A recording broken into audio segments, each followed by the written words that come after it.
ഞാൻ എക്സ്പീരിയൻസ് ചെയ്തേക്കുന്നതിൽ റീസെൻ്റായിട്ട് ഇപ്പോൾ യൂസഫിക്കയുടെ കയ്യിലാണ് ഞാൻ ഏറ്റവും കൂടുതൽ വാച്ച് കണ്ടിരിക്കുന്നത്. യൂസഫിക്കാന്ന് എടുത്ത് പറയുന്നതിൻ്റെ കാരണം ഒരു വ്യക്തി മാത്രമല്ല, അദ്ദേഹത്തിൻ്റെ ഫാമിലിയിൽ ഒരുപാട് പേർക്ക് വലിയ കളക്ഷൻസ് ഉണ്ട്. യൂസഫിക്കയുടെ കയ്യിൽ എന്ന് വെച്ച് കഴിഞ്ഞാൽ ഇന്ത്യയിൽ അദ്ദേഹം വരുമ്പോൾ ഇന്ത്യയിൽ മാത്രം കിട്ടാൻ ഒരുപാട് വാച്ചസ് ഉണ്ട്. അബുദാബി, മറ്റ് ലണ്ടനിലും അങ്ങനെ ഒരുപാട് വാച്ച് കളക്ഷൻ അദ്ദേഹത്തിൻ്റെ കയ്യിലുണ്ട്.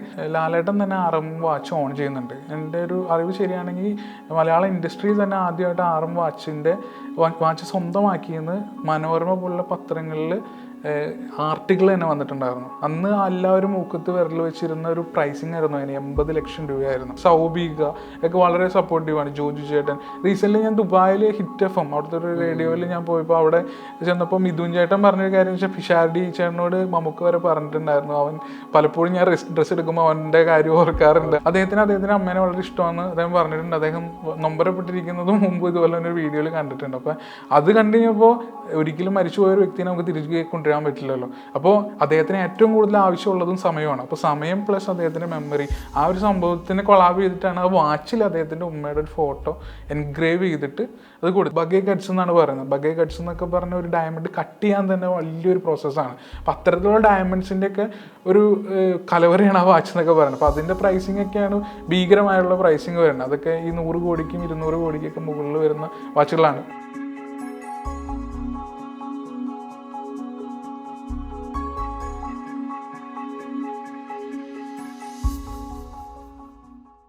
ദ ക്യൂ ന്യൂസിൽ എഫിൻ M സ്വാഗതം. എഫിൻ്റെ ഇൻസ്റ്റഗ്രാം എടുത്ത് പരിശോധിച്ചാൽ, അതുപോലെ യൂട്യൂബിലും പൊതുവേദികളിൽ എത്തുന്ന സിനിമാ താരങ്ങൾ, അതുപോലെ സ്പോർട്സ്, ടെക്ക്, ഓട്ടോ, മോട്ടോ, ഇങ്ങനെ വ്യത്യസ്ത ഫീൽഡിലുള്ള ആളുകളുടെ വാച്ചുകളെ പരിചയപ്പെടുത്തി അതിൻ്റെ ബ്രാൻഡിൻ്റെ പ്രത്യേകതകളും അതിൻ്റെ ഫീച്ചേഴ്സൊക്കെ പരിചയപ്പെടുത്തിയാണ് എഫിൻ ഇൻസ്റ്റഗ്രാമിൽ ട്രെൻഡ് ആവുന്നത്. പിന്നീട് യൂട്യൂബിലേക്ക് എത്തുന്നു. ഇപ്പോൾ നമ്മൾ സംസാരിക്കുന്ന സമയത്ത് MA യൂസഫ് അലി ഒരു ഗിഫ്റ്റ് തന്ന് ആ വാർത്ത ദേശീയ മാധ്യമങ്ങളിൽ ഉൾപ്പെടെ വന്ന് ഒരു തരംഗം നിൽക്കുന്ന സമയത്ത് നമ്മൾ സംസാരിക്കുന്നത്. എഫിൻ്റെ ഈ ഒരു ജേണി തുടങ്ങുന്നത് എങ്ങനെയാണ്? ഞാൻ വളരെ യാദൃശ്ചികമായിട്ട് തന്നെയാണ് ഇത് തുടങ്ങിയത്. കാരണം ഞാൻ ഈ ഇൻസ്റ്റാഗ്രാമിൽ ഒരു റീല് പോസ്റ്റ് ചെയ്യാം എന്നുള്ളൊരു രീതിയിൽ ഒരു പേജ് തുടങ്ങിയും ആ പേജിൽ ഇതുപോലെ തന്നെ ഒരു ടേക്കിൽ തന്നെ 2-3 കോണ്ടന്റ് എടുത്തു വെച്ചിട്ട് അത് പലപ്പോഴായിട്ട് ഇട്ടപ്പോൾ അതിന് കിട്ടിയൊരു റെസ്പോൺസ്, അങ്ങനെയാണ് ഞാനിത് സ്റ്റാർട്ട് ചെയ്തത് തന്നെ. അപ്പോൾ ഒരു 1 വീക്ക് 2 വീക്സ് ഒക്കെ കഴിഞ്ഞപ്പോൾ അതിനുള്ളൊരു റെസ്പോൺസ് ഭീകരമായിരുന്നു. അപ്പോൾ അതിൻ്റെ കമൻറ്റ് സെക്ഷനിലാണെങ്കിൽ വ്യത്യസ്ത ചോദ്യങ്ങളൊക്കെ ഉണ്ടായിരുന്നു. അപ്പോൾ അത് ഞാൻ പിന്നെ അത് കണ്ടിന്യൂ ചെയ്തു. അപ്പോൾ അങ്ങനെ ഒരു കൺസിസ്റ്റൻ്റ് ആയിട്ടുള്ളൊരു ജേണിയാണ്, അങ്ങനെയാണ് അത് സ്റ്റാർട്ട് ചെയ്യുന്നത്. പ്രധാന കാരണം വാച്ചിനോടുള്ള ഇഷ്ടമാണ്. അപ്പോൾ അത്തരം കോണ്ടന്റും പിന്നെ വേറെ ആരും ചെയ്തിട്ടില്ല. പക്ഷെ അങ്ങനെ ഒരു മീനിങ് അതിലുണ്ടായിരുന്നില്ല. ഇത് ആളുകളുടെ റെസ്പോൺസാണ് എന്നെ ഏറ്റവും കൂടുതൽ അതിലേക്ക് എത്തിച്ചത്. ഇതിൻ്റെ ഒരു ഫോർമാറ്റ് പറയാമോ? കാരണം ഇപ്പോൾ ഉദാഹരണം ഇപ്പോൾ റീസെൻ്റ് ആയിട്ട് നോക്കിയാൽ സിനിമാ താരങ്ങൾ പ്രസ് മീറ്റ്, ഓഡിയോ ലോഞ്ച് പോലുള്ള ഇവൻറ്റുകൾക്ക് വരുമ്പോൾ അതല്ലെങ്കിൽ അവർ സോഷ്യൽ മീഡിയയിൽ ഷെയർ ചെയ്യുന്ന ഫോട്ടോകളുടെ നമ്മൾ നോർമലി സ്ക്രോൾ ചെയ്യുമ്പോൾ കാണുന്ന ഒരു ഫോട്ടോ, അപ്പോൾ ആ ഫോട്ടോയിൽ നിന്ന് ആ ബ്രാൻഡ് ഏതാണ്, അതിൻ്റെ വില വിവരങ്ങൾ, അതിൻ്റെ ഫീച്ചേഴ്സ്, പിന്നെ അത് എവിടെ ഉൽപ്പാദിപ്പിക്കുന്നതാണ്, അതിൻ്റെ ക്വാളിറ്റി, എല്ലാ കാര്യങ്ങളും പറയുന്നുണ്ടല്ലോ. അപ്പോൾ ഈ ഒരു ഫോട്ടോ സ്പോട്ട് ചെയ്ത് ഇതിൻ്റെ കണ്ടന്റ് അപ്ലോഡ് ചെയ്യുന്നവരുള്ള ഒരു ഫോർമാറ്റ് ഒന്ന് ഷെയർ ചെയ്യാമോ? ഇത് മെയിനായിട്ടെന്ന് വെച്ച് കഴിഞ്ഞാൽ ഇതിൻ്റെ പിന്നിൽ ഞാൻ പഠിക്കുന്നുണ്ട്. അതാണ് കാരണം എല്ലാ നോളജും എനിക്കില്ല. പക്ഷേ എല്ലാവർക്കും ഓരോ ക്രേസസ് ഉണ്ടല്ലോ. ചില ആളുകൾക്ക് വാഹനങ്ങളാവാം, ചിലവർക്ക് മറ്റ് പലതും ആയിരിക്കും. അപ്പം ചില വാച്ചുകൾ അല്ലെങ്കിൽ ചില ബ്രാൻഡ്സ് എല്ലാം എനിക്കറിയാവുന്ന ബ്രാൻഡ്സ്. അപ്പോൾ വൈഡായിട്ടുള്ള ഒരു ഫോട്ടോ ആണെങ്കിൽ പോലും നമുക്ക് ആ ഒരു വാച്ചിൻ്റെ ഷേപ്പ് കണ്ടാൽ മനസ്സിലാവും. അപ്പോൾ വാച്ചിനെ കുറിച്ചും അറിയാവുന്നവർക്ക് അറിയാം വ്യത്യസ്ത ബ്രാൻഡ്സ് ഉണ്ട്. ആ വ്യത്യസ്ത ബ്രാൻഡ്സിനും ഓരോന്നിനും ഓരോ ഷേപ്പുകളാണ്. അപ്പോൾ നമുക്കത് കാണുമ്പോൾ എസ്റ്റിമേറ്റ് അതിൻ്റെ ബ്രാൻഡ് നമുക്ക് മനസ്സിലാവും. പിന്നെ അതിൻ്റെ മോഡലാണ് നമുക്ക് അറിയേണ്ടത്. അപ്പോൾ ആ മോഡലിന് വേണ്ടി നമ്മൾ ഗൂഗിൾ ചെയ്യോ, അല്ലെങ്കിൽ എനിക്ക് ചെറിയൊരു കമ്മ്യൂണിറ്റി ഉണ്ട്. അപ്പോൾ അവിടേക്ക് ഷെയർ ചെയ്യുമ്പോൾ അവരതിനെക്കുറിച്ച് അതെ വാച്ച് കമ്മ്യൂണിറ്റിയാണ് അത്. ശരിക്കും പറഞ്ഞാൽ ഇത് അധികം എസ്റ്റാബ്ലിഷ്ഡ് ആയിട്ടുള്ള ഗ്രൂപ്പ്സ് ഒന്നും അല്ല. വാച്ചിനോട് ഇഷ്ടമുള്ളവർ ജസ്റ്റ് ഇടയ്ക്ക് കാണുന്നു, പുതിയ ലോഞ്ചസ് വരുമ്പോൾ അറിയിക്കുന്നു, അത്രേ ഉള്ളൂ. അപ്പോൾ അങ്ങനെയുള്ള ആ ഗ്രൂപ്പും നമ്മൾ ഒരുപാട് ഷെയർ ചെയ്തിട്ടുണ്ട്. അപ്പോൾ അത്തരത്തിൽ അത് നമ്മൾ ആദ്യം തന്നെ നമ്മളതിനെക്കുറിച്ച് ഒരു പഠനമാണ് നടത്തുന്നത്. അത് കഴിഞ്ഞിട്ട് അതൊരു ചെറിയ സ്ക്രിപ്റ്റായിട്ട് നമ്മളത് വീഡിയോ ഷൂട്ട് ചെയ്യും, പിന്നെ അത് എഡിറ്റ് ചെയ്യും. പിന്നെ നമ്മുടെ ഒരു ടൈമിംഗ് ഉണ്ട്, രാവിലെ 11:30 അല്ലെങ്കിൽ വൈകുന്നേരം 6 മണി. അപ്പോൾ എങ്ങനെയാണ് അതിൻ്റെ ഫിനിഷിംഗ് എന്നുള്ള രീതിയിൽ എഡിറ്റിംഗ് ഫിനിഷൊക്കെ നോക്കിയിട്ട് നിലവിലെ എല്ലാ ദിവസവും കണ്ടന്റ് അതെ എല്ലാ ദിവസവും അതെ കഴിഞ്ഞ 3 വർഷമായിട്ടും ഒരു ദിവസം പോലും മുടങ്ങിയിട്ടില്ല. ഇത് പറയുമ്പോൾ എഫിന്റെ ഈ നമ്മൾ സോഷ്യൽ മീഡിയ കാണുന്നതിന്റെ പുറത്തൊരു ലൈഫ് ഉണ്ടാവും, അതും കൂടി ഒന്ന് പരിചയപ്പെടുത്താം. ഞാൻ ബേസിക്കലി ഈ എഡിറ്റിംഗ് ഫീൽഡിലാണ്, പോസ്റ്റ് പ്രൊഡക്ഷൻ വർക്കുകളാണ് മെയിനായിട്ട് ചെയ്തുകൊണ്ടിരുന്നത്. അപ്പോൾ ഞാൻ ശരിക്കും പറഞ്ഞ ഒരു റൂമിൻ്റെ ഉള്ളിൽ ഇരുന്ന് വർക്ക് ചെയ്തുകൊണ്ടിരുന്ന അല്ലെങ്കിൽ കുറച്ച് ആളുകളായിട്ട് വർക്ക് ചെയ്തുകൊണ്ടിരുന്ന ആളാണ്. അപ്പോൾ എന്നെ സംബന്ധിച്ചെന്ന് പറയുന്നത് ഇതിൻ്റെ ടെക്നിക്കൽ സൈഡ് ഒരു പഠിക്കുന്നതിനേക്കാളും വളരെ സിമ്പിളാണ്. അപ്പം അതിൻ്റെ ഒപ്പം കൊണ്ടുപോകുന്ന ഒരു കാര്യമാണ് ഇത്. അപ്പം അതിനൊരു ചെറിയൊരു എഫേർട്ട് എക്സ്ട്രാ കൊടുക്കുന്നു, അതിൻ്റെ ഒപ്പം മുന്നോട്ട് കൊണ്ടുപോകുന്ന ഒരു കാര്യമാണ്. ഇപ്പോൾ മലയാളത്തിലാണല്ലോ പ്രധാനമായിട്ടും കണ്ടന്റുകൾ ചെയ്യുന്നത്. അപ്പോൾ അത് വെച്ച് നോക്കുമ്പോൾ ഇപ്പോൾ കഴിഞ്ഞ ഒരു 3-4 വർഷത്തിലേറെയായി ഫീൽഡിലുണ്ട്. കേരളത്തിൽ ഇത്തരത്തിൽ വാച്ച് റിലേറ്റഡ് ആയിട്ട് ഏറ്റവും മൂല്യമുള്ള വാച്ചുകൾ ഉപയോഗിക്കുന്ന ആളുകളൊന്ന് ലിസ്റ്റ് ചെയ്യുകയാണെങ്കിൽ എഫിൻ്റെ അടുത്തുണ്ടോ അതിൻ്റെ ഒരു ഡാറ്റ? ശരിക്കും പറഞ്ഞു കഴിഞ്ഞാൽ ഒരുപാട് ആളുകളുണ്ട്, പക്ഷെ ഇവരാരും ഫേമസ് അല്ലെങ്കിൽ ഫേം ആഗ്രഹിക്കാത്ത ഒരുപാട് ആളുകളുണ്ട്. ഇല്ല. പക്ഷെ ഇവര് ശരിക്കും പറഞ്ഞാൽ ഇതൊരു പേഴ്സണൽ സ്റ്റാറ്റിഫിക്കേഷന് വേണ്ടി ചെയ്യുന്നതാണ്. ഒരു വ്യക്തിനോട് ഞാൻ അതുപോലെ തന്നെ സംസാരിച്ച് കഴിഞ്ഞപ്പോൾ അദ്ദേഹം പറഞ്ഞ ഇതൊരു ഡിസീസ് പോലെ പുള്ളിക്കെന്ന് പറഞ്ഞത്. കാരണം വെച്ചാൽ പുള്ളി അത്രയുണ്ട്. അതായത് ഇത് ശരിക്കും പറഞ്ഞാൽ നമ്മളിപ്പോൾ ഒരു കാറ് മേടിച്ച് യൂസ് ചെയ്ത് കഴിഞ്ഞാൽ ആളുകൾ അതിനൊരു വാല്യൂ ഉണ്ട്. പണ്ടത്തെ പോലെ ഒരു അവസ്ഥയല്ല. പക്ഷെ ഇതേപോലെ വാല്യൂ ഉള്ള വാച്ചസ് ആണ്. പക്ഷെ ഇതിന്റെ വില എത്രയാണെന്ന് അറിയില്ല, ഇതിന്റെ ഹിസ്റ്ററി അറിയില്ല. ഇതൊരു അലമാരയുടെ ഉള്ളിലാണ് ഇരിക്കുന്നത്. വല്ലപ്പോഴും അതെടുത്ത് കിട്ടും. ആ കിട്ടുമ്പോൾ ആർക്കും അതിനെക്കുറിച്ച് ഒരു നോളജ് ഇല്ല. അപ്പോൾ അത്തരത്തിൽ കളക്ട് ചെയ്യുന്ന ഒരുപാട് പേരുണ്ട്. പക്ഷേ ഞാൻ എക്സ്പീരിയൻസ് ചെയ്തിരിക്കുന്നതിൽ റീസെൻ്റായിട്ട് ഇപ്പോൾ യൂസഫിക്കയുടെ കയ്യിലാണ് ഞാൻ ഏറ്റവും കൂടുതൽ വാച്ച് കണ്ടിരിക്കുന്നത്. യൂസഫിക്കാന്ന് എടുത്ത് പറയുന്നതിൻ്റെ കാരണം ഒരു വ്യക്തി മാത്രമല്ല, അദ്ദേഹത്തിൻ്റെ ഫാമിലിയിൽ ഒരുപാട് പേർക്ക് വലിയ കളക്ഷൻസ് ഉണ്ട്. അപ്പോൾ അതെനിക്ക് എക്സ്പീരിയൻസ് ചെയ്യാൻ പറ്റി. അതാണ് ഞാൻ കണ്ടത്. അദ്ദേഹത്തിൻ്റെ അടുത്ത് നമ്മൾ ഇപ്പോൾ വീഡിയോ ചെയ്തതിൽ തന്നെ ഒന്ന് എടുത്ത് പറയാവേ, ഏറ്റവും ക്വാളിറ്റി ഉള്ള അല്ലെങ്കിൽ മെൻഷൻ ചെയ്യണമെന്ന് നമ്മൾ അത്രയും പ്രധാനപ്പെട്ട ഒരു വാച്ച് അദ്ദേഹം വളരെ കോമൺ ആയിട്ട് കിട്ടുന്ന ഒരു വാച്ച് ഉണ്ട്, RM എന്ന് പറഞ്ഞൊരു വാച്ച്. പക്ഷേ എല്ലാവരും RM കുറിച്ച് പറയാം. അദ്ദേഹത്തിൻ്റെ ഒരുപാട് RM വാച്ച് ഉണ്ട്. അപ്പോൾ ഈ RM വാച്ചിൻ്റെ ഇത്ര വാല്യൂവിൻ്റെ ഒരു കാര്യം എന്താണെന്ന് വെച്ച് കഴിഞ്ഞാൽ, നമ്മൾ ദുബായ് മാളിൽ പോയി അവിടേക്കാണ് അതിൻ്റെ ഷോറൂംസ് വരുന്നത്. അപ്പോൾ ദുബായ് മാളിൽ നമ്മൾ ചെന്നിട്ട് ഇപ്പോൾ എന്നെപ്പോലുള്ളൊരു വ്യക്തി ചെന്നിട്ട് എനിക്കൊരു RM വാച്ച് കാണണം അല്ലെങ്കിൽ ഒരു അപ്പോയിൻമെൻറ്റ് എടുക്കാനെന്ന് പറഞ്ഞാൽ അവർ അപ്പോൾ തന്നെ ഗെറ്റ് ഔട്ട് അടിക്കും. കാരണം അത് പ്രൊഫൈൽ ബേസിസിലാണ് ആ വാച്ച് കൊടുക്കുന്നത്. പിന്നെ ഡിമാൻഡിനല്ല, അവരുടെ ഒഫീഷ്യൽ സ്റ്റോറിൽ തന്നെ ഒരു വാച്ചൊക്കെ ആയിരിക്കും അവർ ഷോക്കേസ് ചെയ്തേക്കുന്നത്. അപ്പോൾ ഒരു വ്യക്തി പറയുന്ന ശേഷമാണ് അവർ വാച്ച് ഉണ്ടാക്കി തുടങ്ങുന്നത്. അപ്പോൾ അത്തരത്തിലുള്ള വാച്ചുകൾ യൂസഫിക്കയുടെ കയ്യിൽ എന്ന് വെച്ച് കഴിഞ്ഞാൽ ഇന്ത്യയിൽ അദ്ദേഹം വരുമ്പോൾ ഇന്ത്യയിൽ മാത്രം കിട്ടാൻ ഒരുപാട് വാച്ചസ് ഉണ്ട്. അബുദാബി, ലണ്ടനിലും അങ്ങനെ ഒരുപാട് വാച്ച് കളക്ഷൻ അദ്ദേഹത്തിൻ്റെ കയ്യിലുണ്ട്. പക്ഷെ ഞാൻ അദ്ദേഹത്തിൻ്റെ കളക്ഷനിൽ എനിക്ക് അത് പറയാൻ ആഗ്രഹിക്കുന്ന RM പോലുള്ള വാച്ചുകളല്ല. FP ജോൺ എന്നൊക്കെ പറഞ്ഞു കഴിഞ്ഞാൽ ഭീകര വാച്ചസാണ്. അതിനൊക്കെ വെയിറ്റ് പീരീഡ് എന്നൊക്കെ പറഞ്ഞു കഴിഞ്ഞാൽ മനുഷ്യായുസൊക്കെയാണ് അവർ പലപ്പോഴും കാൽക്കുലേറ്റ് ചെയ്യുന്നത്. അപ്പോൾ അത്തരത്തിലുള്ള ബ്രാൻഡ്സിൻ്റെ വാച്ചൊക്കെ യൂസഫിക്കടയിൽ ഒന്നിൽ കൂടുതലുണ്ട്. അപ്പോൾ അദ്ദേഹത്തെ പോലുള്ള ഒരു ബിസിനസ്മാനാണ് അത് പറ്റുള്ളൂ. അതിൻ്റെ ഒരു സ്റ്റാറ്റസ് ലെവല് ധരിച്ചാൽ തന്നെ അതിന് ആളുകൾ മൂല്യം കാണുകയുള്ളൂ. ഓക്കെ, ഈ MI യൂസഫലിന്റെ കാര്യം പറയുമ്പോൾ ഒരു ഫാമിലി ഫംഗ്ഷനിൽ വെച്ചിട്ട് ഒരു വാച്ച് കൊടുക്കുന്നുണ്ട് അദ്ദേഹത്തിന്. ആ വീഡിയോ ആദ്യം വൈറലാവുന്നത്. അത് എന്തായിരുന്നു ആ സാഹചര്യം? അല്ല, ഞാൻ യൂസഫിക്കയുടെ ഈ വാച്ചസിനെ കുറിച്ച് ഞാൻ പലപ്പോഴും വീഡിയോസ് ചെയ്തിട്ടുണ്ട്. അപ്പോൾ ഈ വീഡിയോസ് ചെയ്ത സമയത്ത് ഞാൻ ചെയ്തുകൊണ്ടിരിക്കുന്നത് വെച്ച് കഴിഞ്ഞാൽ അതൊരു കമ്പനി എങ്ങനെയാണോ ആ വാച്ചിൻ്റെ സ്പെസിഫിക്കേഷനിൽ ഇറക്കുന്നത്, അതിൻ്റെ വില എത്രയാണോ ആ രീതിയിലാണ് ഞാൻ അതിനെ പ്രസൻറ്റ് ചെയ്തുകൊണ്ടിരുന്നത്. അപ്പോൾ പലപ്പോഴും കുറച്ച് നാളുകൾക്ക് ശേഷം വെച്ച് കഴിഞ്ഞാൽ കുറച്ച് കറക്ഷനൊക്കെ ഉണ്ടെന്ന് പറഞ്ഞ് എനിക്ക് യൂസഫിക്കയുടെ തന്നെ പേഴ്സണൽ സ്റ്റാഫുകൾ എനിക്ക് കുറേ റെഫറൻസ് എനിക്ക് കൈമാറിയിട്ടുണ്ടായിരുന്നു. അപ്പോൾ ഈ റെഫറൻസ് കൈമാറി കഴിഞ്ഞപ്പോൾ അത് എനിക്ക് മനസ്സിലാക്കാൻ കഴിഞ്ഞ ഒരു കാര്യമാണ്, പല വാച്ചുകളും കസ്റ്റമൈസ്ഡ് ആണ്, അദ്ദേഹത്തിന് വേണ്ടി മാത്രം ചെയ്തേക്കുന്നതാണ്. അപ്പോൾ ആ ഡീറ്റെയിൽസൊക്കെ വെച്ച് എനിക്ക് അദ്ദേഹത്തിനൊന്ന് എപ്പോഴെങ്കിലും ഒരു മീറ്റ് ചെയ്യാൻ പറ്റുമെന്ന് ഞാൻ അവരോട് ചോദിച്ചിട്ടുണ്ടായിരുന്നു. അപ്പോൾ അത് എൻ്റെ അടുത്ത് വളരെ ഈസി ആയിട്ടാണ് അവർ പറഞ്ഞത്, മീറ്റ് ചെയ്യാൻ ഒരു പ്രശ്നവും എന്ന് പറഞ്ഞായിരുന്നു. അപ്പോൾ ഞാൻ അബുദാബിയിൽ ഏകദേശം ഒരു 12 ദിവസം ഉണ്ടായിരുന്നപ്പോൾ ഞാനങ്ങനെ പറഞ്ഞായിരുന്നു, ഞാൻ ഇത്രയും ദിവസമുണ്ട്, അപ്പോൾ ഇതിൽ ഏതെങ്കിലും ദിവസം ബിസി ഷെഡ്യൂളാണല്ലോ, അപ്പോൾ ഏതെങ്കിലും ദിവസം കാണാൻ പറ്റുമെന്ന് ചോദിച്ചപ്പോൾ പുള്ളി അതിനു വേണ്ടിയുള്ള എല്ലാ ഒരുക്കങ്ങളും ചെയ്തു. അബുദാബിയിൽ ഒരുപാട് കാര്യങ്ങൾ ചെയ്തു തന്നു എനിക്ക്. പക്ഷേ അതിൻ്റെ ഒരു പ്രശ്നം വെച്ച് കഴിഞ്ഞാൽ ആ പറഞ്ഞ ദിവസങ്ങളിൽ കുറച്ച് പ്രശ്നങ്ങൾ വന്നു. അദ്ദേഹത്തിന് വളരെ പെട്ടെന്ന് തന്നെ ലണ്ടനിലേക്ക് പോകേണ്ടേക്ക് വന്നു. അപ്പോൾ പിന്നെ അത് നടന്നില്ല. അപ്പം ഞാൻ ഓക്കെ, എനിക്ക് വേറെ ഇങ്ങനെ വിഷമമൊന്നും ഉണ്ടായിരുന്നില്ല, കാരണം അവർ നമ്മളായിട്ട് വളരെയായിട്ട് സംസാരിക്കുന്നുണ്ട്. അപ്പോൾ എപ്പോഴെങ്കിലും പിന്നെ അതിൽ നടക്കില്ലെന്ന് ചെയ്യാൻ തിരിച്ചു വന്നതാണ്. അപ്പോൾ അങ്ങനെ പിന്നെ കുറേ നാൾക്ക് ശേഷമാണ് അദ്ദേഹം എന്നെ ഒരു വെഡ്ഡിങ് ഫംഗ്ഷന് വേണ്ടി വിളിക്കുന്നത്. അപ്പോൾ ഞാൻ ആഗ്രഹിച്ചിരുന്നതെന്ന് വെച്ച് കഴിഞ്ഞാൽ നേരിട്ട് കാണാൻ പറ്റും. ഇതിപ്പോൾ അവിടെ ചെന്ന് കഴിഞ്ഞപ്പോൾ എനിക്ക് ഒരുപാട് പേരെ കാണാൻ പറ്റിയായിരുന്നു. പിന്നെ ഒരുപാട് സമയമുണ്ട്, അതായത് അവരുടെ ഒരു പ്രഷ്യസ് ടൈമിൽ എനിക്കൊരു സമയം സെപ്പറേറ്റ് തരിക എന്ന് പറഞ്ഞാൽ അത് വലിയ ഒരു ഫാമിലി മാറ്ററിൻ്റെ ഒപ്പം തരാമെന്ന് പറഞ്ഞാൽ അതൊരു ഭീകരമാണ്. അപ്പോൾ അങ്ങനെയാണ് അത് സംഭവിച്ചത് തൃശ്ശൂർ അദ്ദേഹത്തിൻ്റെ തന്നെ ഗ്രാൻഡ് ഹയത്തിൽ വെച്ചിട്ട്. ആ വാച്ചിൻ്റെ ഒരു പ്രത്യേകത കൂടി പറയാമോ? ഞാൻ കൊടുത്ത വാച്ച് എന്ന് പറഞ്ഞാൽ എൻ്റെ തന്നെ, അതായത് ഞാൻ പലപ്പോഴും യൂസഫിക്കയുടെ പല ഇൻ്റർവ്യൂസിലും കേട്ടിട്ടുണ്ട്, അദ്ദേഹം മമ്മൂക്കിക്ക്, ലാലേട്ടന്, ജയറാം ഏട്ടനൊക്കെ ഒരു വാച്ചിൽ പേര് എഴുതി കൊടുത്തിട്ടുണ്ടെന്ന് പറഞ്ഞിട്ടുണ്ട്. അപ്പോൾ ഈ ബ്രാൻഡ്സിനെ കുറിച്ച് പലപ്പോഴും ഞാൻ പഠിച്ചു കഴിഞ്ഞപ്പോൾ ഞാൻ മനസ്സിലാക്കുന്ന ഒരു കാര്യം എന്ന് വെച്ച് കഴിഞ്ഞാൽ ഈ വാച്ചുകളൊക്കെ ഈ കസ്റ്റമൈസേഷൻ പ്രൊസീജിയർ അതിൽ വരുമ്പോൾ അതിന് ഭീകര പ്രൈസിംഗ് ആണ് വരുന്നത്. അപ്പോൾ അത്തരത്തിലുള്ള ആ ഒരു കൺസെപ്റ്റ് കൺസെപ്റ്റ്, അതായത് ഏറ്റവും സിമ്പിളായിട്ടൊരു വാച്ച് കസ്റ്റമൈസ് ചെയ്യുക, യുണീക്ക് ആക്കുക എന്ന് പറഞ്ഞു കഴിഞ്ഞാൽ നമ്മുടെ പേര് തന്നെ വാച്ചിന് ഇടാന്നുള്ളതാണ്. അപ്പോൾ അത്തരത്തിലുള്ള ആ ഒരു കൺസെപ്റ്റ് എങ്ങനെ സാധാരണക്കാരിലേക്ക് എത്തിക്കാം.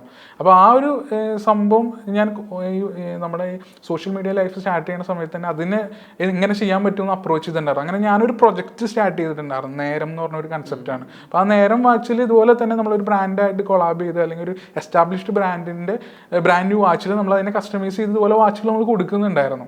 അപ്പോൾ അത്തരത്തിൽ ഒരു പ്രൊജക്റ്റ് എന്നിൽ തന്നെ ഉണ്ടായിരുന്നു. അപ്പോൾ ഞാൻ യൂസഫിഖാനെ കുറിച്ച് ചിന്തിച്ച് കഴിഞ്ഞപ്പോൾ യൂസഫിക്ക് ഒരു കാണാൻ പോകുമ്പോൾ നമുക്ക് വെറും കൂടെ പോകാൻ പറ്റില്ല. അപ്പോൾ അത്തരം വലിയൊരു വ്യക്തി, ലോകത്ത് എന്തും മേടിക്കാൻ കഴിയുന്ന, ഫിനാൻഷ്യലി വെൽത്ത് ആയിട്ട് എന്തും മേടിക്കാൻ കഴിയുന്ന ഒരു വ്യക്തിക്ക് എന്ത് സമ്മാനം കൊടുക്കാൻ പറ്റുമെന്ന് ചിന്തിച്ച് കഴിഞ്ഞപ്പോൾ എനിക്ക് ഇതാണ് യുണീക്ക് കൺസെപ്റ്റായിട്ട് എനിക്ക് തോന്നിയത്. വേറൊരു കാര്യം എന്ന് വെച്ച് കഴിഞ്ഞാൽ അദ്ദേഹത്തിന് അമ്മേനെ വളരെ ഇഷ്ടമാണെന്ന് അദ്ദേഹം പറഞ്ഞിട്ടുണ്ട്. അദ്ദേഹം നൊമ്പരപ്പെട്ടിരിക്കുന്നതും മുമ്പ് ഇതുപോലെ തന്നെ ഒരു വീഡിയോയിൽ കണ്ടിട്ടുണ്ട്. അപ്പോൾ അത് കണ്ടു കഴിഞ്ഞപ്പോൾ ഒരിക്കലും മരിച്ചുപോയ ഒരു വ്യക്തിയെ നമുക്ക് തിരിച്ചു കൊണ്ടുവരാൻ പറ്റില്ലല്ലോ. അപ്പോൾ അദ്ദേഹത്തിന് ഏറ്റവും കൂടുതൽ ആവശ്യമുള്ളതും സമയമാണ്. അപ്പോൾ സമയം പ്ലസ് അദ്ദേഹത്തിൻ്റെ മെമ്മറി, ആ ഒരു സംഭവത്തിന് കൊളാബ് ചെയ്തിട്ടാണ് ആ വാച്ചിൽ അദ്ദേഹത്തിൻ്റെ ഉമ്മയുടെ ഒരു ഫോട്ടോ എൻഗ്രേവ് ചെയ്തിട്ട് അത് കൊടുത്തത്. അപ്പോൾ ഞാൻ അദ്ദേഹത്തിന് അത് കൊടുക്കുമ്പോൾ ഒരിക്കലും ഒരു നോർമൽ പ്രിൻ്റായിട്ടോ അത്തരത്തിലൊന്നും അത് കൊടുക്കുന്നത് ശരിയല്ല. അപ്പോൾ ഞാൻ അതിന് വേണ്ടി കുറച്ച് എഫേർട്ട് എടുത്തത് വാട്ടർ പ്രൂഫൊക്കെ ആയിട്ട് എൻഗ്രേവ് ചെയ്ത് നമ്മുടെ നേരം കൺസെപ്റ്റിൽ ആദ്യമായിട്ട് യൂസഫിക്ക് ആ ഒരു പ്രൊജക്റ്റിൽ ഒരു വാച്ച് ചെയ്ത് വെച്ചായിരുന്നു. പക്ഷെ ആ വാച്ച് ചെയ്ത് വെച്ചിട്ട് കുറേ നാൾക്ക് ശേഷമാണ് എനിക്ക് അത് കൊടുക്കാൻ പറ്റിയത്. പക്ഷെ അത് കൊടുത്തു കഴിഞ്ഞപ്പോൾ അദ്ദേഹത്തിന്റെ എക്സ്പ്രഷനും ആ വീഡിയോയിൽ നമ്മൾ കാണുന്നേക്കാളും ഉപരിയായിട്ട് ഒരു ഇത് റിയാക്ഷൻ. അതെ. അപ്പൊ ഈ വാച്ച് കൊടുത്തതിന് ശേഷം കുറച്ച് മാസങ്ങൾക്ക് ശേഷം നമ്മളിപ്പോൾ സംസാരിക്കുന്ന തൊട്ട് മുമ്പുള്ള ദിവസം എറണാകുളത്തെ ലുലുവിന്റെ ഹെഡ് ഓഫീസിലേക്ക് വിളിപ്പിച്ച് എഫിന് യൂസഫ് അലി തിരിച്ച് മറ്റൊരു ഗിഫ്റ്റ് ഇങ്ങോട്ട് തരുന്നു. ആ കാര്യങ്ങൾ എങ്ങനെ ഉണ്ടായിരുന്നു?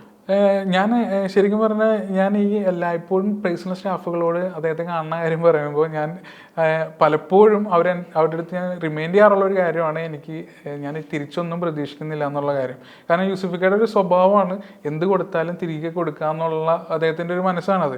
അപ്പം ഞാൻ പലപ്പോഴും ഇത് ഒരു പ്രാവശ്യമല്ല, ഒന്നിൽ കൂടുതൽ പ്രാവശ്യം അങ്ങനെ പറഞ്ഞിട്ടുണ്ടായിരുന്നു. അതിന് പുറമെ ഞാൻ വീഡിയോ പോലും ചെയ്തിട്ടുണ്ട് ആ ഒരു കാര്യം പറഞ്ഞു. അപ്പോൾ ഇങ്ങനെ വിളിച്ച സമയത്ത് ഞാൻ വളരെ പേഴ്സണൽ ഒരു മിംഗ്ലിങ്ങിന് വേണ്ടിയിട്ടായിരിക്കും വിളിക്കാം. കാരണം പേഴ്സണൽ ഓഫീസിലേക്കാണ് വിളിക്കുന്നത്. പിന്നെ പലപ്പോഴും വാച്ചുകളൊക്കെ എനിക്ക് കാണിച്ചു തരാമെന്നൊക്കെ എനിക്ക് പറഞ്ഞിട്ടുണ്ടായിരുന്നു യൂസഫിക്കയുടെ സ്റ്റാഫുകളൊക്കെ. അപ്പം അങ്ങനെ എന്തെങ്കിലും ആവശ്യത്തിനായിരിക്കും ഞാൻ ചെല്ലും. പക്ഷെ അവിടെ ചെന്നപ്പോൾ മീഡിയാസൊക്കെ കണ്ടു കഴിഞ്ഞപ്പോൾ എനിക്ക് ചെറുതായിട്ട് കത്തിയായിരുന്നു. പിന്നെ ഞാൻ പരമാവധി അവിടെ വെച്ച് യൂസഫിക്കയോട് പറഞ്ഞായിരുന്നു. പിന്നെ നമ്മളൊരാളൊരു സമ്മാനം തരുമ്പോൾ നമുക്കത് തിരസ്കരിക്കാൻ പറ്റില്ല. അദ്ദേഹം അതിനുവേണ്ടി ഒരുപാട് എഫേർട്ട് ഇട്ടിട്ടുണ്ട്. കാരണം ശരിക്കും പറഞ്ഞാൽ ഞാൻ അദ്ദേഹത്തിൻ്റെ അമ്മയുടെ ഒരു ഫോട്ടോ വെച്ചുള്ളൊരു വാച്ചാണ് കൊടുത്തതെങ്കിൽ അദ്ദേഹത്തിന് വേണമെങ്കിൽ എൻ്റെ പേര് വെച്ചിട്ട് ആ വാച്ചിൽ എൻഗ്രേവ് ചെയ്തിട്ട് എനിക്കൊരു വാച്ച് തരാമായിരുന്നു. പക്ഷേ അദ്ദേഹം ചിന്തിച്ച രീതി എങ്ങനെയാണെന്ന് വെച്ച് കഴിഞ്ഞാൽ അദ്ദേഹം എങ്ങനെയാണോ അദ്ദേഹത്തിൻ്റെ കയ്യിൽ കിടക്കുന്ന ഒരു വാച്ച് അതേപോലെ ഒരു വാച്ച് എനിക്ക് തരാനാണ്. എനിക്ക് തോന്നുന്നത് എനിക്ക് വേറെ ആർക്കും അങ്ങനെ ഒരു വാച്ച് കൊടുത്തിട്ടുണ്ടാവില്ല എന്ന് തോന്നുന്നു. കാരണം അതിൽ വൈ എന്ന് പറഞ്ഞ എൻഗ്രേവിങ് അദ്ദേഹം ചെയ്തു. ഇത് റാഡോ എന്ന് പറഞ്ഞ ബ്രാൻഡിൻ്റെ ഒരു വാച്ചായിരുന്നു. അപ്പോൾ എൻ്റെ ഒരു പഠനം അനുസരിച്ച്, എൻ്റെ ഒരു നോളജ് അനുസരിച്ച് ഞാൻ എൻ്റെ പേഴ്സണൽ ഒപ്പീനിയനാണ് അത്തരത്തിലൊരു വാച്ച് പ്രിപ്പയർ ചെയ്യണമെങ്കിൽ തന്നെ ഒരു ബൾക്ക് ക്വാണ്ടിറ്റി ആദ്യമേ തന്നെ പർച്ചേസ് ചെയ്യണം, ഒരു സ്പെഷ്യൽ മോഡൽ തന്നെ. അതിനൊരു എക്സ്പെൻസ് അതായത് ഒരു സ്പെസിഫിക് മോഡൽ, ഇന്ന ബ്രാൻഡിൻ്റെ ഒരു സ്പെസിഫിക് മോഡൽ മുഴുവനായിട്ട് എടുക്കണം. അപ്പോൾ അത്തരത്തിൽ അദ്ദേഹം അതിന് വേണ്ടി ഒരു എഫേർട്ട് എടുത്തിട്ടുണ്ട്. അപ്പോൾ അത്തരത്തിലുള്ളൊരു വാച്ച് എനിക്ക് തോന്നുന്നു ബ്ലാക്ക് മെറ്റൽ വാച്ച് ഓൺലൈനിൽ നമുക്ക് വേറെ കളേഴ്സ് കിട്ടായിരിക്കും. ആ ഒരു കളർ പാറ്റേൺ ഇല്ലയെന്ന് തോന്നുന്നു. അപ്പോൾ ആ ഒരു ഫുള്ളായിട്ട് അത് കളക്ട് ചെയ്ത് അതിൽ സ്പെഷ്യലായിട്ട് എൻഗ്രേവ് ചെയ്ത് ആണ് അദ്ദേഹം എനിക്കത് തന്നത്. അപ്പോൾ അത് വളരെ മൂല്യമുള്ളൊരു കാര്യമാണ് എന്നെ സംബന്ധിച്ച്. ഓക്കെ, എഫിൻ്റെ കമൻറ്റ് ബോക്സിൽ സ്ഥിരം കാണുന്ന ഒരു കാര്യമാണ്. ഇപ്പോൾ ആപ്പിൾ ഓരോ സെപ്റ്റംബറിലും ആപ്പിൾ വാച്ച് ലോഞ്ച് ചെയ്യുന്നുണ്ട്. അപ്പോൾ കഴിഞ്ഞ ആഴ്ചയാണ് ലോഞ്ച് ചെയ്തത്. അപ്പോൾ എഫിൻ ഈ ബ്രാൻഡുകളെ പരിചയപ്പെടുന്ന സമയത്ത് എഫിൻ്റെ ഒരു കമ്പാരിസൺ എങ്ങനെയാണ് ആപ്പിൾ വാച്ചുകളും മറ്റ് ബ്രാൻഡുകളും തമ്മിലുള്ള വ്യത്യാസങ്ങൾ? ഈ ആപ്പിൾ വാച്ചുകളായിട്ടും നോർമൽ അനലോഗ് മെക്കാനിക്കൽ ഓട്ടോമാറ്റിക് വാച്ചുകളായിട്ട് അത് കമ്പയർ ചെയ്യാൻ പറ്റില്ല.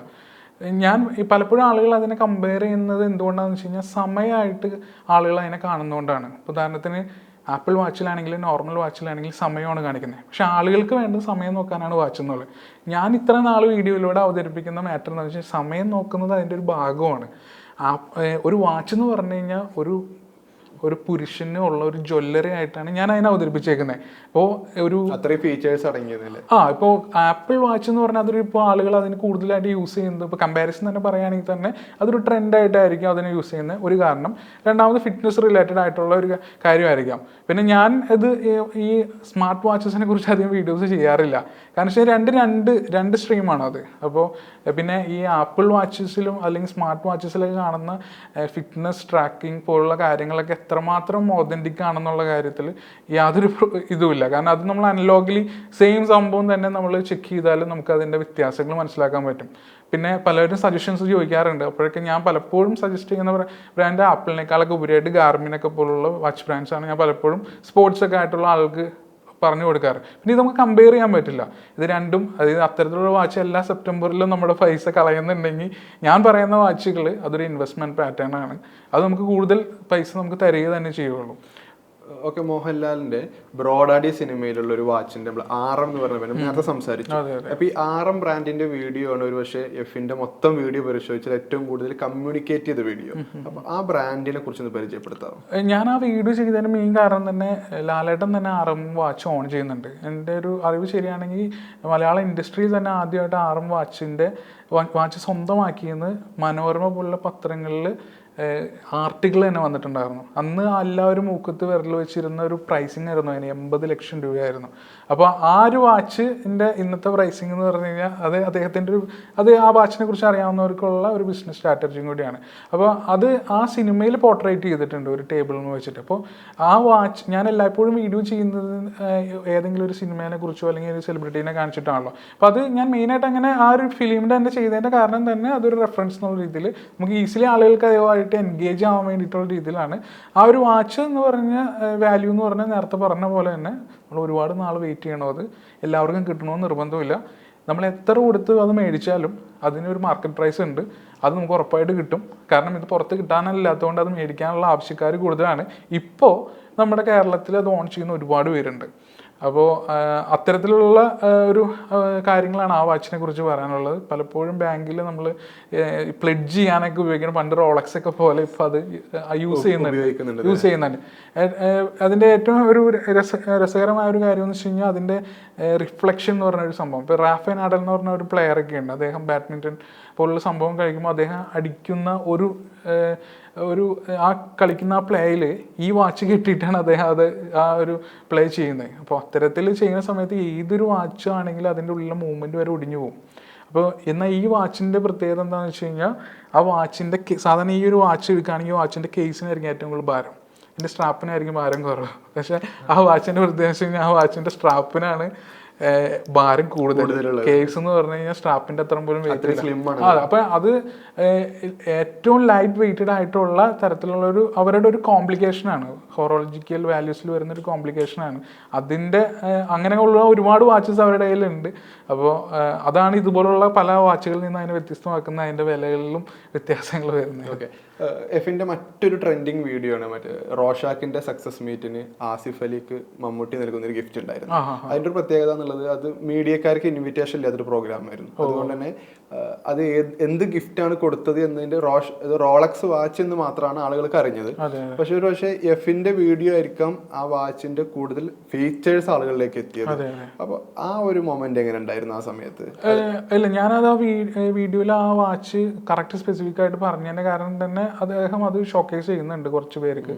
അപ്പോൾ അത് റോളക്സിൽ 2 തരം വാച്ചസ് ഉണ്ട്. അതിൽ ഒരു തരം വാച്ച് എന്ന് പറഞ്ഞു കഴിഞ്ഞാൽ ആർക്കും വേണ്ടാത്ത വാച്ചുകളാണ്. അത് ആരും എന്ന് ചോദിച്ചാൽ അത് തരും. എസ്പെഷ്യലി ലേഡി മോഡൽസ് ഒക്കെയാണ് അവർക്ക് ഉള്ളത്. എന്നാൽ കുറച്ച് നമുക്ക് എപ്പിക്കായിട്ട് നമുക്ക് ഇങ്ങനെ എടുത്തെടുത്ത് പറയാവുന്ന രീതിയിലുള്ള കുറച്ച് വാച്ചസ് ഉണ്ട്. അപ്പം അങ്ങനെ പെടുന്ന ഒരു വാച്ചാണ് മമ്മൂക്ക കൊടുത്തത് പോലും. അപ്പോൾ ആ ഒരു വാച്ച് പെട്ടെന്ന് തന്നെ അത് ചെയ്യാൻ പറ്റിയ, അത് കുറച്ച് മൂല്യമേറിയ വാച്ചായിരുന്നു. അത് കിട്ടാനും കുറച്ച് പാടാണ്. ഇതുപോലെ ഇൻവെസ്റ്റ്മെന്റ് പാറ്റേൺ ഉള്ള ഒരു വാച്ചായിരുന്നു. അപ്പൊ അത് ഞാൻ അന്നാ സമയത്ത് ചെയ്തപ്പോൾ അത് കുറച്ച് കൂടുതൽ. ഓക്കെ, ഈ വീഡിയോ ചെയ്യുന്ന സമയത്ത് സ്വാഭാവികമായിട്ടും ആളുകൾ റിയാക്ഷൻസ് കൂടുതലുണ്ടാവുമല്ലോ. ഇത്തരത്തിൽ എഫിൻക്ക് ഏത് കാലത്തും ഓർത്ത് വെക്കാവുന്ന എന്തെങ്കിലും മൊമെന്റ്സ് ഉണ്ടായിട്ടുണ്ട് ഇതിപ്പോൾ? കാരണം ഓരോരുത്തരുടെ ക്ലോത്ത്സ് അതുപോലെ സൺഗ്ലാസ് വാച്ചുകളൊക്കെ പരിചയപ്പെടുത്തി വീഡിയോ ചെയ്യുന്നു. അപ്പോൾ അത്തരത്തിൽ ആരെങ്കിലും പിന്നീട് കോൺടാക്ട് ചെയ്യുകയോ അല്ലെങ്കിൽ കമ്മ്യൂണിക്കേറ്റ് ചെയ്തിട്ടുണ്ടോ? അല്ല, ഞാൻ നേരത്തെ പറഞ്ഞ പോലെ ഞാൻ എൻ്റെ പ്രൊഫഷണൽ കരിയറിൽ പോലെ ഞാനൊരു റൂമിൻ്റെ ഉള്ളിൽ ഒതുങ്ങി കൂടിയിരുന്ന ഒരു മനുഷ്യനാണ്. അപ്പോൾ അവിടെ നിന്ന് നമ്മളിപ്പോൾ പുറത്തിറങ്ങുമ്പോൾ ഒരാൾ നമ്മളെ തിരിച്ചറിയുന്നുണ്ടെങ്കിൽ, അല്ലെങ്കിൽ ഇപ്പോൾ ഈ പറഞ്ഞ പോലെ സെലിബ്രിറ്റി സ്റ്റാറ്റസിലുള്ള ആളുകളെല്ലാം പലപ്പോഴും ഒപ്പീനിയൻസ് ഒക്കെ ചോദിക്കാൻ നമ്മുടെ ഇത് വരാറുണ്ട്. അപ്പോൾ നമുക്ക് അറിയാവുന്ന കാര്യങ്ങൾ നമ്മൾ പറഞ്ഞു കൊടുക്കാറുണ്ട്. പല സെലിബ്രിറ്റീസും, അതായത് ഞാൻ സിനിമയിലൂടെയോ അല്ലെങ്കിൽ മറ്റോ ഫെയിം ആയിട്ടിരിക്കുന്ന ആളുകൾ നമ്മളൊന്നും ആവശ്യപ്പെടാതെ തന്നെ നമ്മളെ സപ്പോർട്ട് ചെയ്യുന്നത് തന്നെ കാണുന്നതൊക്കെ വളരെ സന്തോഷമുള്ള കാര്യങ്ങളാണ്. ഇന്റർവ്യൂകളിലൊക്കെ അതെ അതെ അതെ അതെ, പലപ്പോഴും അങ്ങനെ പറയാറുണ്ട്. അപ്പൊ അങ്ങനെ ഒരുപാട് പേരുണ്ട്. ചില ആളുകൾ പേര് പറയരുത് കേട്ടോ എന്ന് പറയാറുണ്ട്, പക്ഷെ പേര് പറയാവുന്ന തന്നെ ഒരുപാട് പേരുണ്ട്. ഇപ്പൊ സൗബീക ഒക്കെ വളരെ സപ്പോർട്ടീവാണ്. ജോജു ചേട്ടൻ റീസെന്റ് ഞാൻ ദുബായിൽ ഹിറ്റ് എഫ് എം അവിടുത്തെ ഒരു റേഡിയോയിൽ ഞാൻ പോയപ്പോൾ അവിടെ ചെന്നപ്പോൾ മിഥുൻ ചേട്ടൻ പറഞ്ഞൊരു കാര്യം വെച്ചാൽ ഫിഷാർഡി ചേട്ടനോട് മമ്മൂക്ക് വരെ പറഞ്ഞിട്ടുണ്ടായിരുന്നു. അവൻ പലപ്പോഴും ഞാൻ ഡ്രസ്സ് എടുക്കുമ്പോൾ അവൻ്റെ കാര്യം ഓർക്കാറുണ്ട്. അവൻ പലപ്പോഴും സാറായുടെ ഒക്കെ ഡ്രസ്സ് അദ്ദേഹം വളരെ നോർമലായിട്ട് ധരിക്കുന്നു. അതൊക്കെയാണ് എനിക്ക് ഐഡന്റിഫൈ ചെയ്യാൻ പറ്റാവുന്ന കാര്യം. അപ്പൊ അതൊക്കെ ഞാൻ വീഡിയോ ആയിട്ട് ചെയ്യുമ്പോൾ ഇൻഡയറക്ട്ലി അദ്ദേഹം അത് പർച്ചേസ് ചെയ്യുന്ന സമയത്ത് അതൊരു വീഡിയോ എന്നുള്ള സാധനം. അപ്പൊ അതൊക്കെ എന്നെ സംബന്ധിച്ച് അദ്ദേഹം അത് വെറുതെ പറഞ്ഞ കാര്യമാണെങ്കിൽ അത് റെക്കഗ്നേഷൻ ആണ്. അപ്പോൾ അതൊക്കെ ഒരു സപ്പോർട്ടും കൂടിയാണ്, അങ്ങനെ പറയാൻ തന്നെ തോന്നുന്നുണ്ടേ. അപ്പോൾ അങ്ങനെ ഒരുപാട് സൈഡ് ചെയ്യുന്നത് എന്നെ നമുക്ക് സപ്പോർട്ട് ചെയ്യുന്നുണ്ട്. പിന്നെ ഈ പറഞ്ഞ പോലെ വയനാട് പ്രശ്നം ഉണ്ടായി കഴിഞ്ഞപ്പോൾ ഇതുപോലെ തന്നെ എനിക്ക് കുറച്ച് വാച്ചസ് ഒക്കെ കിട്ടിയായിരുന്നു. അപ്പോൾ ആ വാച്ചസ് അത് സെല്ല് ചെയ്തിട്ട് അവിടേക്ക് ഒരു കോൺട്രിബ്യൂഷൻ കൊടുക്കാനുള്ള രീതിയിലൊക്കെ ഒരു ഓഫറൊക്കെ എനിക്ക് വന്നായിരുന്നു. അപ്പോൾ ഞാനത് എൻ്റെ രീതിയിൽ നല്ല രീതിയിൽ അതിനൊരു വീഡിയോ ഒക്കെ ചെയ്തപ്പോൾ ആ സമയത്ത് തന്നെ ഏറ്റവും കൂടുതൽ സപ്പോർട്ട് ചെയ്ത സെലിബ്രിറ്റീസിലായിട്ടുള്ള ഒരുപാട് പേരാണ്. അപ്പോൾ അവർ ഓൾറെഡി തന്നെ അവരൊക്കെ മേടിക്കാൻ വേണ്ടിയൊക്കെ പ്ലാൻ ചെയ്ത് വെച്ചിരിക്കുന്ന ആളുകൾ ഈ രീതിയിലേക്ക് ഡൈവേർട്ട് ചെയ്ത് അതിൻ്റെ സോഷ്യൽ കോൺട്രിബ്യൂഷൻ. അതെ അതെ അതെ. അപ്പോൾ അത്തരത്തിലൊക്കെ ഒരുപാട് തരത്തിൽ അത് ഹെൽപ്പ് ചെയ്തിട്ടുണ്ട്. അതുപോലെ തന്നെ ഈ പറഞ്ഞ പോലെ പലപ്പോഴും അതൊരു വലിയൊരു കാര്യമാണ് എന്നെ സംബന്ധിച്ച്. കാരണം അവർ എൻ്റെ അടുത്തൊരു ഒപ്പീനിയൻ ചോദിക്കാന്ന് പറഞ്ഞു കഴിഞ്ഞാൽ അത് വലിയൊരു കാര്യമാണ് എന്നെ സംബന്ധിച്ച്. ഓക്കെ, എഫിൻ്റെ വീഡിയോയുടെ കമൻറ്റ് ബോക്സ് നോക്കിക്കഴിഞ്ഞാൽ ഇത്രയൊക്കെ സപ്പോർട്ട് ചെയ്യുന്ന, അതുപോലെ സംശയങ്ങൾ ചോദിക്കുന്നതിന് ഇടയ്ക്ക് തന്നെ മറ്റൊരു വിഭാഗമുണ്ട്. ഈ സെലിബ്രിറ്റീസ് ഇടുന്ന വസ്ത്രം അതുപോലെ അവരെ വാച്ചിനൊക്കെ എന്തിനാ ഞങ്ങളോട് പറയേണ്ട ആവശ്യം, അതല്ലെങ്കിൽ എന്തിനാണ് ഈ സെലിബ്രിറ്റീസിന്റെ പിന്നാലെ പോകുന്നത് എന്ന രൂപത്തിലൊരു നെഗറ്റീവ് ഷെയ്ഡ് കമന്റുകൾ കാണാൻ. അതിനെ പൂർണ്ണമായി ഇഗ്നോർ ചെയ്യാറാണോ, അതിനെങ്ങനെയാണ് കണക്കാക്കുന്നത്? ഞാൻ എൻ്റെ പേജിൽ തുടക്കം മുതൽ ഈ സമയം വരെ ആണെങ്കിൽ ഞാനൊരു എൻ്റെ പേഴ്സണൽ ലൈഫ് ഞാൻ ഒരിക്കലും പോർട്രേറ്റ് ചെയ്തിട്ടില്ല. അതിൻ്റെ മീനിങ് എന്ന് വെച്ച് കഴിഞ്ഞാൽ ഞാൻ ഒരിക്കലും ഒരു നെഗറ്റീവ്, അത് ആളുകൾക്ക് വേണ്ടാത്ത ഒരു കാര്യം എനിക്ക് അതിലിടണമെന്ന് യാതൊരു താല്പര്യമില്ല. അതുകൊണ്ടാണ് എൻ്റെ പേജിലൊരു ഫോട്ടോസോ അല്ലെങ്കിൽ കാര്യങ്ങളോ വലിയ വരാത്തത്. അപ്പോൾ ഇത്തരം കമൻറ്റ്സ് വരുമ്പോൾ അത് ഗ്രാജുവലി ചേഞ്ച് ആവും. ഈവൻ ഞാൻ ഫസ്റ്റ് വീഡിയോ ചെയ്തപ്പോൾ ചിലപ്പോൾ എനിക്ക് വന്നിരിക്കുന്ന 10 കമൻറ്റാണെന്ന് വിചാരിക്കുക. 10 കമൻറ്റിൽ 5 നെഗറ്റീവ് ആയിരിക്കും, പക്ഷെ 5 എണ്ണം പറഞ്ഞത് എനിക്ക് നെക്സ്റ്റ് വീഡിയോ ഇടാൻ വേണ്ടിയിട്ടുള്ള കാര്യങ്ങളായിരിക്കും എന്നോട് പറഞ്ഞിരുന്നത്. അന്ന് ഞാൻ എന്തെങ്കിലും ഒരു വീഡിയോ ചെയ്യണമെന്ന് ഞാൻ ആഗ്രഹിച്ചു വെച്ച് ഒരു വീഡിയോ വരുമോ അത് അന്ന് നെഗറ്റീവ് അടിച്ച അതേ വ്യക്തികൾ തന്നെ പിന്നീട് അതേ രീതിയിൽ തന്നെ വേറെ കമന്റ് ഇട്ട് ഞാൻ ഇങ്ങനെ സ്ക്രീൻഷോട്ട് എടുത്ത് വെച്ചിട്ടുണ്ട്. അപ്പൊ അത് എന്തുകൊണ്ടാന്ന് വെച്ച് കഴിഞ്ഞാൽ അത് ആളുകളുടെ അതെന്ന് വെച്ച് കഴിഞ്ഞാൽ ഞാനൊരു പൂർണ്ണമായിട്ടൊരു 100% ഒരു കാര്യത്തെക്കുറിച്ച് അറിവുള്ള ആളെന്നല്ല ഞാൻ ഇതിൽ പറയുന്നത്. പക്ഷെ അത് മാറാം. ഇപ്പോൾ ഞാൻ ഈ നേരത്തെ പറഞ്ഞ പോലെ ആളുകൾ സമയം നോക്കാൻ വേണ്ടി വാച്ചിനെ സമീപിക്കുമ്പോൾ അവർ തിങ്ക് ചെയ്യുന്ന മാറ്ററാണ് അവർ കമന്റ് ചെയ്തിരുന്നത്. പക്ഷെ ഞാൻ പറയുന്ന സമയം നോക്കാനുള്ള ഉപാധിയെ കുറിച്ചല്ല എന്നുള്ളൊരു സാധനം ചേഞ്ച് ചെയ്ത് വന്ന പോലെ തന്നെ അത് ഭാവിയിൽ മാറും. ഇപ്പോൾ എനിക്ക് നെഗറ്റീവ്സ് ഒന്നും എനിക്ക് ഇൻസ്റ്റാഗ്രാമിൽ വരാറ് പോലും ഇല്ല. അപ്പോൾ അതൊരു സക്സസ് ആണ്. കാരണം വെച്ച് കഴിഞ്ഞാൽ ഞാൻ ആ ചെയ്ത കോണ്ടന്റ് തന്നെ ഇങ്ങനെ ചെയ്ത് വരുമ്പോൾ അതിൽ ആളുകളുടെ ആ ഒരു തിങ്കിങ് മാറുന്നത് തന്നെ അത് എൻ്റെ അവിടെ തന്നെ സക്സസ് ആണ്. ഓക്കെ, ഇപ്പോൾ യൂട്യൂബിൽ നോക്കിയാൽ കാണാം കേരളത്തിലും അതുപോലെ ദുബൈയിലും ഉൾപ്പെടെ ഇത്തരം പ്രീമിയം വാച്ചുകൾ കളക്ഷനുള്ള ആളുകളുടെ ഒക്കെ എടുത്തു പോയി അവരായിട്ട് ഇന്ററാക്ട് ചെയ്യുന്ന വീഡിയോകളൊക്കെ കാണാമല്ലോ. എഫിൻ്റെ ഒരു നിലവിലുള്ള ഈ കരിയറിൽ ഏറ്റവും കൂടുതൽ അട്രാക്റ്റീവ് ആയിട്ടുള്ള അതല്ലെങ്കിൽ ഏറ്റവും കൂടുതൽ പ്രീമിയം എന്ന നിലക്ക് കണ്ടിട്ടുള്ള വാച്ച്, അതിൻ്റെ ഫീച്ചേഴ്സ് ഒന്ന് പറയാമോ?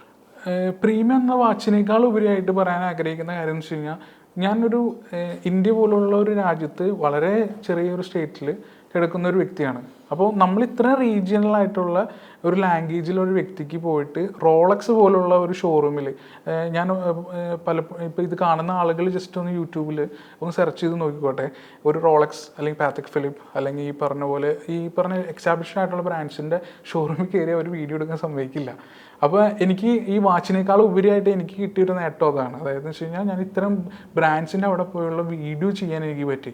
അവരുടെ ഒഫീഷ്യൽ സ്റ്റോറിൽ അത് വലിയൊരു അവസരമാണ്. അവരുടെ ബ്രാൻഡിങ് ഉൾപ്പെടുന്ന ഒരു ചായ കപ്പിൽ അവരെനിക്ക് ചായ ഓഫർ ചെയ്യുന്നത്. അപ്പോൾ അത് ശരിക്കും പറഞ്ഞാൽ ഈ വാച്ച് മേടിക്കുന്നവർക്ക് പോലും കിട്ടാത്തൊരു ഓപ്പർച്യൂണിറ്റി. അപ്പോൾ അതെനിക്ക് കിട്ടി. അപ്പോൾ അത് കിട്ടിയതിൻ്റെ കാരണം ഇതിന് പിന്നിലുള്ളൊരു എഫേർട്ടും ഈ കാണുന്ന ആളുകളുടെ സപ്പോർട്ടും കൊണ്ട്. അതെ അതെ അതെ. അപ്പം അത് വലിയ കാര്യമാണ്. പിന്നെ വാച്ചുകൾ എന്ന് പറഞ്ഞു കഴിഞ്ഞാൽ ഇപ്പോൾ ഈ വാച്ചുകളൊന്നും കണ്ടിട്ടല്ലായിരുന്നു ഞാൻ ഈ പറഞ്ഞ വീഡിയോസ് ചെയ്യുന്നത്. കാരണം ഈ വാച്ചുകളോടുള്ള ഇഷ്ടം കൊണ്ടാണ് നമ്മൾ ഈ വീഡിയോസ് ചെയ്തത്. പക്ഷേ ഇത്തരത്തിലുള്ള പല വാച്ചുകളും നമുക്ക് ഉപയോഗിക്കാനാണെങ്കിലും അത് നേരിട്ട് കാണാനാണെങ്കിലും നമുക്ക് അവസരം കിട്ടിയിട്ടുണ്ട്. ഇപ്പോൾ റീസെൻ്റ്ലി ഞാൻ പറഞ്ഞ പോലെ ലോകത്തിൽ 18 പീസസ് മാത്രം കണ്ടാണ് ഈ പറഞ്ഞ റാഫേൽ നഡാൽ വാച്ച്. അപ്പോൾ ആ വാച്ച് എൻ്റെ കയ്യിൽ 2 ദിവസം ഉണ്ടായിരുന്നു. അപ്പോൾ ആ 2 ദിവസം എന്ന് വെച്ച് കഴിഞ്ഞാൽ എൻ്റെ കയ്യിൽ ആ ഒരു വാച്ച് വിശ്വസ്തമായിട്ട് ഏൽപ്പിക്കുന്ന ഒരു വ്യക്തിയുടെ ഒരു മൂല്യം ആ വാച്ചിൻ്റെ എന്ന് വെച്ചാൽ 12 കോടി രൂപ. അപ്പോൾ 12 കോടി രൂപയുടെ ഒരു വാച്ച് 2 ദിവസം എക്സ്പീരിയൻസ് ചെയ്യുക, അത് നമ്മൾ ധരിക്കുക, അതൊക്കെ വലിയ ഒരു സംഭവമാണ്. അതാണ് ഞാൻ റീസെൻ്റ്ലി ആയിട്ട് ചെയ്തത്. അതാണ് അത്രയും വാല്യൂ ഉള്ള ഒരു വാച്ചാണ്. അതിൽ ഒഫീഷ്യലി റാഫ നാഡലിൻ്റെ സിഗ്നേച്ചറും ഉണ്ടായിരുന്നു ആ ഒരു വാച്ചിൽ. അപ്പോൾ അത്തരത്തിലുള്ളൊരു വാച്ച് മീറ്റ് ചെയ്യാൻ പറ്റും. സന്തോഷമുണ്ട്.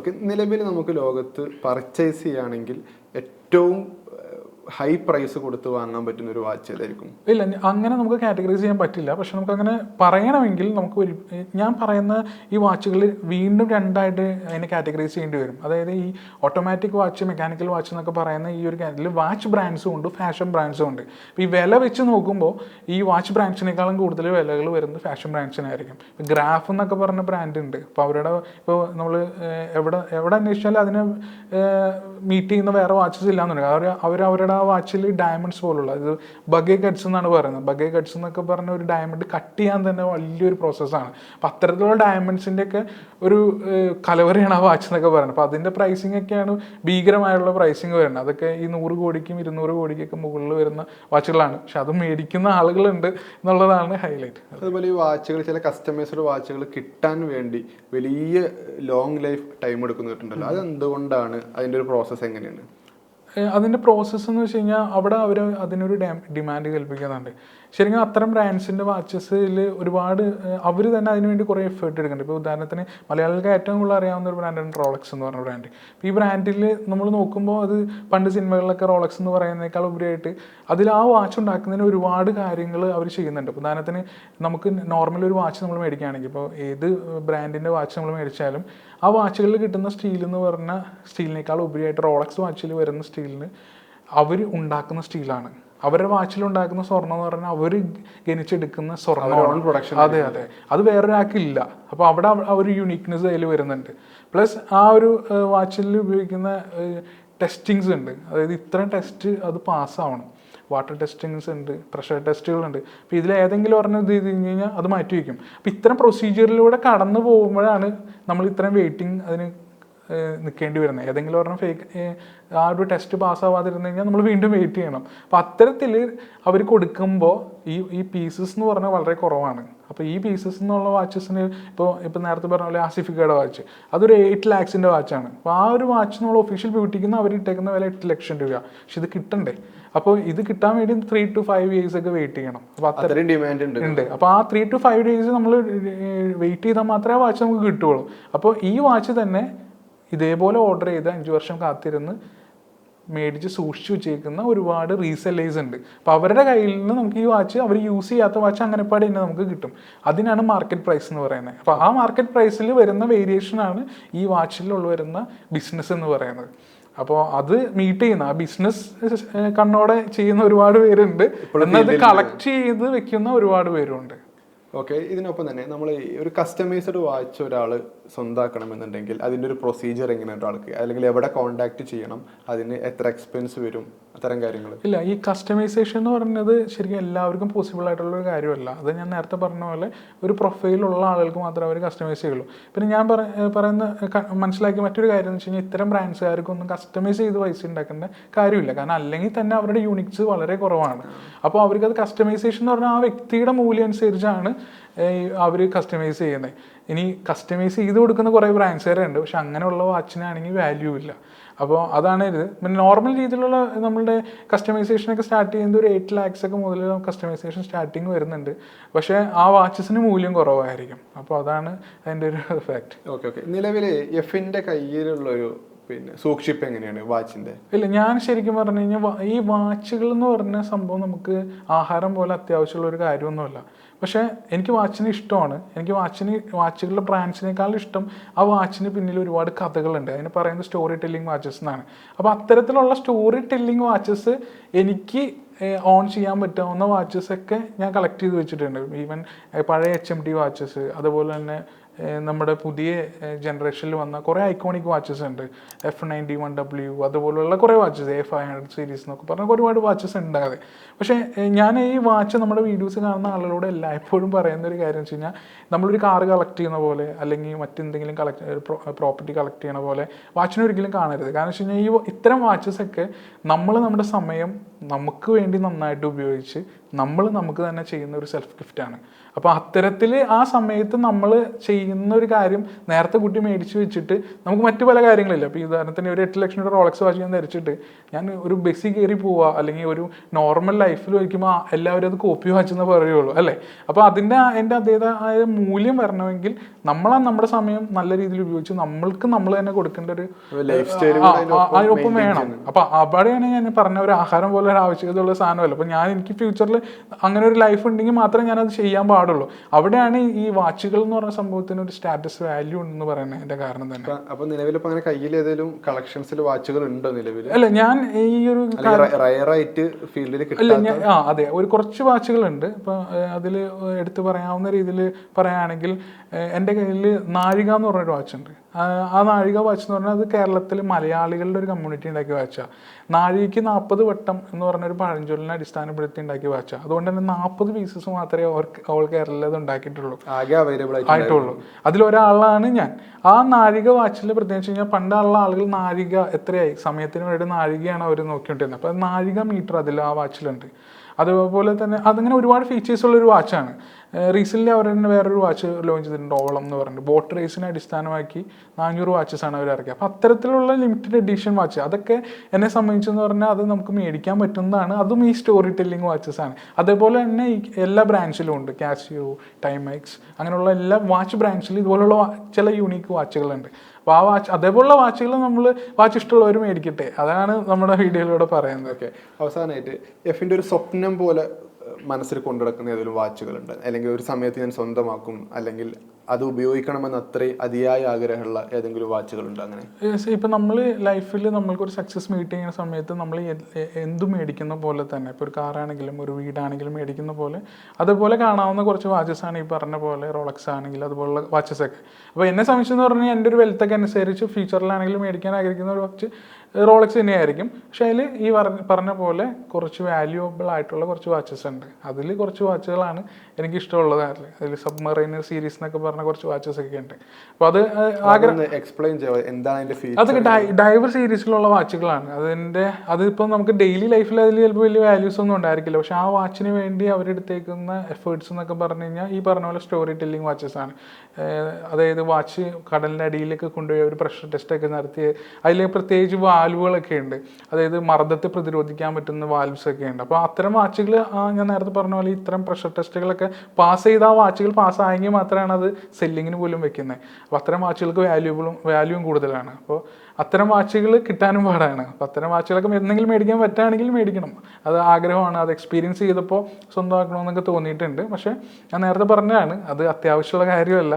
അത് നമ്മൾക്ക് തന്നെ നമ്മളത് കൊടുക്കേണ്ട ഒരു പ്രൈസാണ്. ഓക്കെ, എന്തായാലും എഫിൻ്റെ നേരം പ്രോജക്റ്റ് ഉൾപ്പെടെ എല്ലാം കൂടുതൽ ഉഷാറാവട്ടെ എന്ന് ആശംസിക്കുന്നു. Thank you so much. അപ്പോൾ ക്യൂവിനും എൻ്റെ എല്ലാവിധ ആശംസകളും. ഇങ്ങനെ ഒരു സമയം സ്പെൻഡ് ചെയ്യാൻ എന്നെ ഇൻവൈറ്റ് ചെയ്തതിലും സന്തോഷം. Thank you.